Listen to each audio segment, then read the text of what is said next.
Shavua Tov. Donc cette semaine, nous allons lire deux parachiotes qui sont les parachiotes de Béar et Bechukotai, qui vont conclure le troisième livre de la Torah, avant de nous préparer au jour de Matan Torah de Shavuot, le jour de la réception et du don de la Torah. Et ces deux parachiotes font ressortir des sujets fondamentaux de ce qu'est le judaïsme. Notamment dans la paracha de Béar, je vais m'arrêter sur un point de chaque paracha, essayer de l'expliquer et de voir deux principes fondamentaux qui sont déjà pour la paracha de Béar le principe de la Emouna, de la foi, de la foi en Dieu, puisque dans cette paracha nous allons parler de la mitzvah de la Shemitah, donc de l'année de la Jacher, donc entre parenthèses nous montrons cette année l'année de Shemitah, c'est une année de repos de la terre en Eretz Israël. Nous ne pouvons pas faire de l'agriculture traditionnelle et classique, ne pas travailler la terre de manière normale. Et il y a des térims, des permissions qui sont faites en Israël, notamment Eter Mechira, la permission de vendre à des Arabes, à des musulmans, des Arabes israéliens pour pouvoir profiter des fruits de la terre d'Israël. Bon, c'est un point d'halakha assez compliqué, controversé. Certains rabbanim s'y adaptent et d'autres plus orthodoxes qui sont anti ce principe-là et qui eux donc ne profitent absolument pas des produits de la terre d'Israël.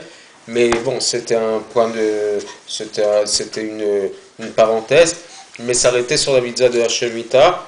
Et donc dans la Torah on évoque de cette manière-là, en disant Dieu, Vaïdaber Hashem al Moshe Be'ar Sinaï, il est mort. Dieu a parlé à Moshe sur le mont Sinaï en disant, en réglant le problème de la Shemitah. Et Rashi se pose la question, Ma'inyan Shemitah et Tzedar Sinaï. Pourquoi c'est précisément la Shemitah qu'on redit au mont Sinaï, alors que toutes les mitzvot ont été données au Sinaï? Ce n'est pas la seule mitzvah qu'on a reçue sur le mont Sinaï. Ouais.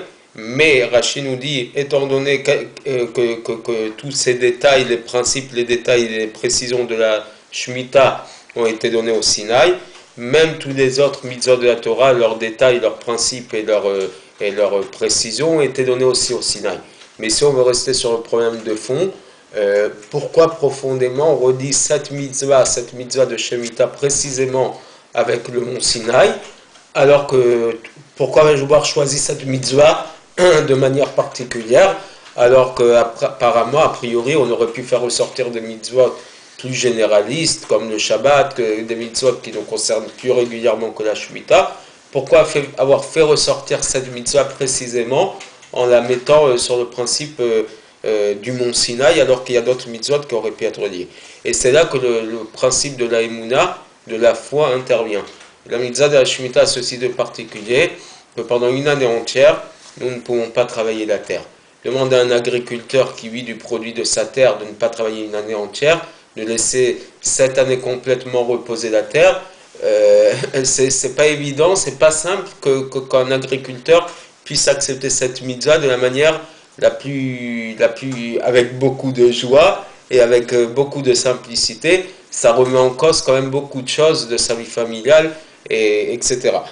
Mais finalement, ça nous fait ressortir le principe de l'acceptation du peuple d'Israël de la Torah, puisqu'il y a un passage connu du Talmud, dans Shabbat, qui nous pose la question du libre arbitre par rapport au don de la Torah, puisqu'on sait que il est dit Vaïtiatsu betartitahar, ils se sont tenus en dessous de la montagne. Et pourquoi on parle de tartit? Tartit veut dire se mettre en dessous, mais comme si, et c'est de là que le texte nous dit, Melamed Shekafa Alehem que Dieu a retourné la montagne et qu'il leur a mis la montagne comme une marmite sur la tête de l'homme, et il leur a dit si vous acceptez la Torah, c'est bien, et sinon, c'est là que vous allez être enterrés, je vais vous engloutir sous la montagne. On retient ça du mot tartit qui veut dire en dessous, être en dessous de la montagne, être englouti par la montagne. Alors là, la question du libre arbitre est clairement posée.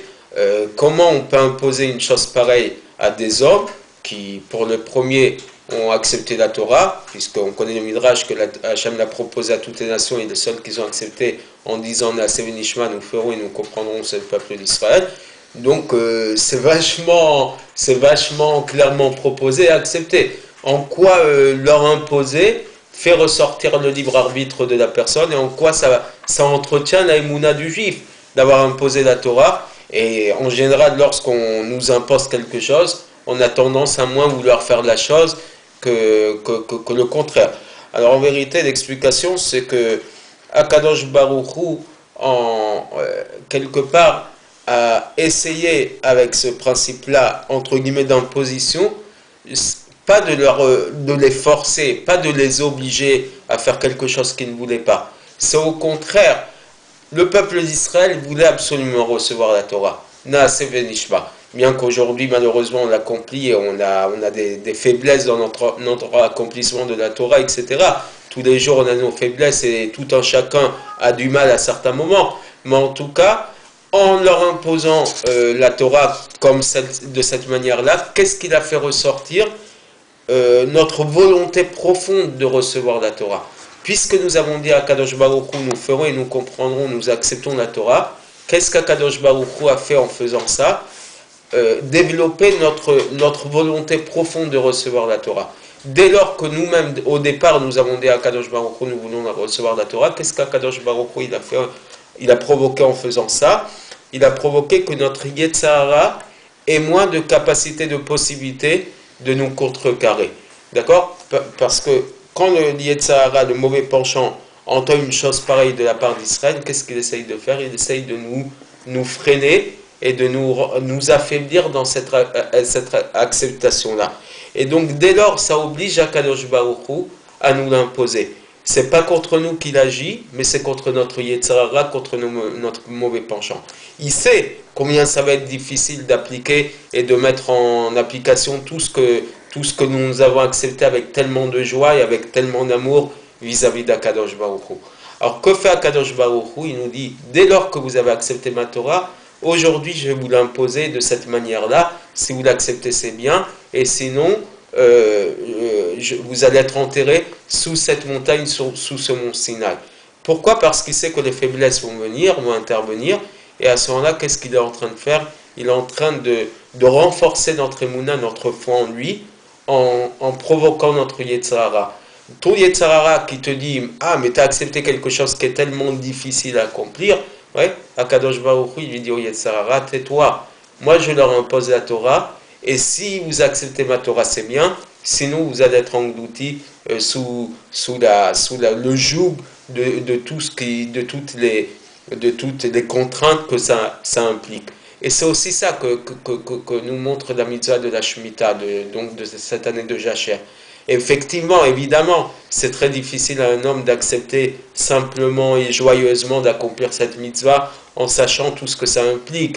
Parce que non seulement la 7e année elle-même, elle est mise entre guillemets, mais en plus, le début de la 8e année, ça va être compliqué, puisque nous n'avons pas travaillé la terre pendant une année entière. Au début de la 8e année, nous allons replanter et ensemencer. Ça va prendre encore plusieurs mois jusqu'à qu'on va pouvoir profiter des fruits de la 8e année. La 6e année, la fin de la 6e année, on va grignoter de ce qu'on a récupéré avant, mais comment on va pouvoir anticiper sur l'année suivante? Kadosh Baruch Hu, qu'est-ce qu'il nous promet si on accepte la mitzvah de la Shemitah? C'est que la 6e, 7e et début de 8e année vont être produites par l'année entière de la 6e année. Et donc, là, on est en train d'entretenir notre émouna, notre foi en Dieu, et c'est de cette manière-là qu'on se rapproche plus et plus d'Akadosh Baruch Hu. Et donc, c'est symbolique que c'est précisément cette mitzvah-là dont on dit qu'elle a été dite au Sinaï plutôt que d'autres mitzvot, parce que justement, l'entretien de notre émouna se fait par ce principe de Naaseh v'nishma, nous ferons et nous comprendrons, mais aussi par cette mitzvah qui met en difficulté ce qui est souvent assez dur à la personne de mettre en avant, à savoir son porte-monnaie, à savoir ce qu'il doit faire, l'argent qui doit sortir pour des mitzvot ou pour d'autres choses. D'accord, on a toujours du mal à rentrer notre main dans la poche pour en faire sortir des pièces pour la tzedaka ou pour d'autres choses. Et c'est justement à travers ces mitzvot-là qui touchent à notre porte-monnaie où on est mis le plus souvent à contribution et on est mis le plus souvent en difficulté parce que c'est le plus difficile. Et c'est justement lorsqu'on sait on est contre notre difficulté, pardon, pour tout ce qui concerne l'argent, que là on est en train de se rapprocher encore plus d'Akadosh Baruch Hu. La tzedaka, c'est de la charité, mais c'est aussi et surtout de la justice, mettre en application notre justice sociétale, notre justice environnementale et fraternelle. Et c'est là justement où on peut faire ressortir le plus notre cœur, ce qui est quand même un des principes fondamentaux de la vie du juif sur terre, et je dirais même de la vie humanitaire, de la vie de l'humanité tout entière.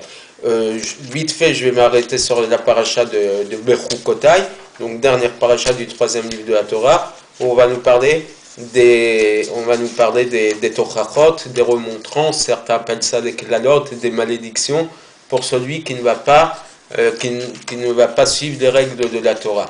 D'accord, deux fois dans l'histoire du peuple juif, on parle de cette mitzvah, de ces klalot, de ces dites malédictions. Une fois on l'a dit dans cette période, donc avant Shavuot, et la deuxième fois ça va être dans le 5e livre de la Torah, dans de Deutéronome, où on répète tous les principes de la Torah, qui est lu quelque temps avant la fête de Rosh Hashanah. Donc c'est précisément près de ces deux fêtes-là, de Shavuot et de Rosh Hashanah, que l'on fait ressortir les tochachot et remontrances ou les malédictions. J'aime pas trop ce mot parce qu'en vérité c'est dans le sens spirituel et dans le sens de ce qu'Akadosh Baruch Hu veut faire, c'est pas de la malédiction. Souvent on a dit que même lorsqu'il y a du mal qui agit, on a l'impression que c'est mal, qu'il y a de la malédiction. C'est au contraire un bien qui est caché qui prend une forme de mal-être ou de malaise, mais qu'en vérité c'est un bien profond. Parce qu'Akadosh Baruch Hu n'est que bonté, n'est que miséricorde, et il ne va absolument, que Dieu préserve, il ne va absolument pas nous amener des difficultés, des malédictions. Mais bon, c'est le sens, le mot choisi par certains, et on est obligé de le dire de cette manière-là, mais je préfère le principe de tochachot, de remontrance, de mise à l'épreuve de la personne. Et en tout cas, un des versets qui nous parle de ces tochachot, ça va être un des versets va nous employer le terme de Vekashlu Ish Be'achiv. Textuellement, ça veut dire et le frère va trébucher par rapport à son propre. Un homme va trébucher par rapport à son frère. Pourquoi parler du terme de trébucher? D'ici, nos textes nous disent, excusez-moi, je recherche la référence. Shavuot, traité Shavuot, dans le Talmud, l'homme va trébucher par son frère. Il nous dit Ish ba'avan achib, l'homme va trébucher par la faute de son frère. Et le texte nous dit, Melamed, ça nous apprend, Shekol Israël Arevim Zebazé, que tous les juifs sont garants l'un de l'autre. Et c'est sur ce principe que j'aimerais m'arrêter dans cette paracha-là, le fait que chaque juif est garant de son frère. D'accord? Ça existe, ce principe-là existe dans la religion juive plus que dans n'importe quelle autre religion. D'ailleurs, on le voit tous les jours, lorsque l'on apprend qu'un de nos frères ou de nos sœurs est dans la difficulté, on se sent proche de lui, on essaye de lui faire du bien d'une manière ou d'une autre, soit par des prières, soit plus concrètement, lorsqu'on sait qu'un de nos frères est dans la difficulté financière, on essaye par nos petits moyens de l'aider, de trouver des solutions, sans que ce soit de l'assistanat. Et le principe d'assistanat est très mal vu, et c'est un principe qu'on doit absolument essayer de mettre en retrait, parce que l'assistanat ne fait absolument pas du bien à nos frères et sœurs. C'est pas de l'assistanat qu'il faut, c'est aider quelqu'un qui est dans nos besoins, essayer de lui faire remonter la pente pour qu'il puisse s'en sortir tout seul, d'accord, et pas l'assister jusqu'à le rendre complètement contributaire de nous-mêmes. Arura Gever Hachal Tarba Adam, malheur à l'homme, maudit soit l'homme qui a confiance en l'homme. C'est pas ce principe d'assistanat, mais essayer d'aider son prochain pour qu'il remonte la pente lorsqu'il est dans une phase difficile, et puis pour qu'il puisse s'en sortir lui-même, et que plus tard il puisse rendre l'appareil à quelqu'un qui est dans la difficulté. Le principe d'être garant, d'être l'un de l'autre, d'accord? Et quand on parle de ça dans le Talmud, on nous rapporte plusieurs histoires, et notamment je m'arrêterai sur une petite histoire du Talmud, Tanit, sur un homme qui s'appelait Al-Bachilkiya et sa femme, qui sont montés sur le toit de leur maison, et ils ont prié devant Dieu qu'il leur fasse tomber de la pluie. Oui, Dieu a exaucé leur prière, simplement les nuages sont venus plutôt du côté de là où se tenait la femme plutôt que celle du mari. Comme si que Dieu a plutôt exaucé la prière de la femme plus que celle de son mari.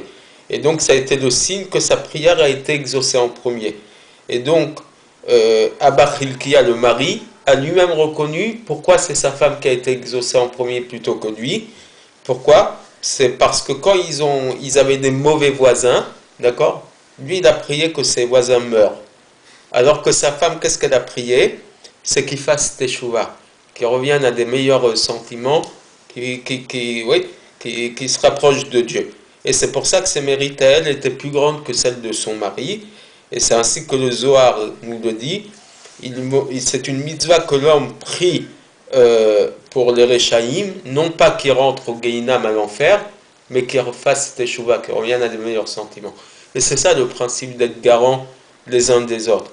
C'est justement, si on sait que lorsque je vais fauter moi, c'est mon frère qui va payer pour mes propres fautes à moi, d'accord? Ça va me remettre plus en question. Mes responsabilités vont être plus engagées, mes responsabilités vont être plus, je vais me dire, ah, il n'y a pas que moi qui paye, il y a quelqu'un d'autre qui va payer pour mes fautes. Automatiquement, si j'ai de la morale et de l'éthique, ça va me remettre plus en question et ça va me permettre de réfléchir un peu plus face à mes responsabilités, face aux actes que j'accomplis. D'accord? Et donc, finalement, c'est ça le principe de. C'est exactement ça le principe d'être garant des uns des autres. Lorsqu'on est venu pour recevoir la Torah, on a pris que pour garantir notre jeunesse, nos enfants, plutôt que nos rabbins ou plutôt que nos retraités des anciens, bien que le peuple se crée par rapport à ses anciens et par rapport aux autorités rabbiniques, mais les garants que Dieu a acceptés, c'est les enfants d'Israël, les enfants, les plus jeunes enfants. Pourquoi? Parce que c'est la relève, c'est eux qui vont permettre à ce que la pérennité de notre culture et de notre tradition, notre religion va continuer. Et c'est ça le principe d'être garant des uns des autres. C'est justement ne pas couper la chaîne en souhaitant que les mauvais payent et qui meurent. C'est justement en essayant de les ramener à des meilleurs sentiments, des paroles qui sortent du cœur rentrent dans le cœur. Et c'est justement là que notre effet de garant agit les uns pour les autres. C'est la raison pour laquelle Kadosh Baruch Hu a voulu donner la Torah à ce peuple plutôt qu'à notre peuple. Parce que justement, nous, c'est ça de la pérennité de notre religion et de notre culture là, notre culture à nous, c'est que justement on a cette possibilité d'entretenir et de permettre que ça aille et que ça se termine jamais. Et c'est la raison pour laquelle peut-être que c'est le seul peuple qui est resté aussi fort depuis le début jusqu'à la fin, malgré le fait qu'il a toujours été persécuté et toujours été poursuivi, c'est le peuple d'Israël. Toutes les plus grandes cultures ont eu un terme. L'Égypte de l'époque de Moïse, de Moshe Rabbeinu, qui était la plus grande nation, elle est tombée. Les Grecs, les Romains, toutes ces nations se sont perdues à un moment ou un autre. Et les Grecs d'aujourd'hui ne sont plus les Grecs de cette période-là, parce que justement, ils n'ont pas entretenu la force de leur culture. D'accord? Ça a été pendant un temps, mais chaque culture a des temps forts et a des faiblesses. Alors que la culture juive, parce que justement, on a cette capacité à prier les uns pour les autres et à se remettre en question les uns pour les autres, c'est ce qui entretient sa force et c'est ce qui fait que quoi qu'il arrive, lorsque Mashiach viendra, c'est là que c'est à la fin du bal que l'on paye les musiciens, c'est là qu'on verra que rira bien qui rira le dernier, d'accord, que c'est finalement ceux qui ont vécu des moments de faiblesse qui rebondissent toujours et qui regrandissent et qui sont toujours les plus forts. Donc j'espère que par ces commentaires sur ces deux parachutes, qu'ils ont duré un certain temps, désolé par le nombre de minutes passées pour expliquer ça, mais j'espère qu'on comprendra quelle est notre force et comment on pourra se rapprocher plus et plus d'Akadosh Baruch Hu pour recevoir la Torah de la plus belle des façons. Shavua Tov et à tout de suite pour l'histoire de la semaine.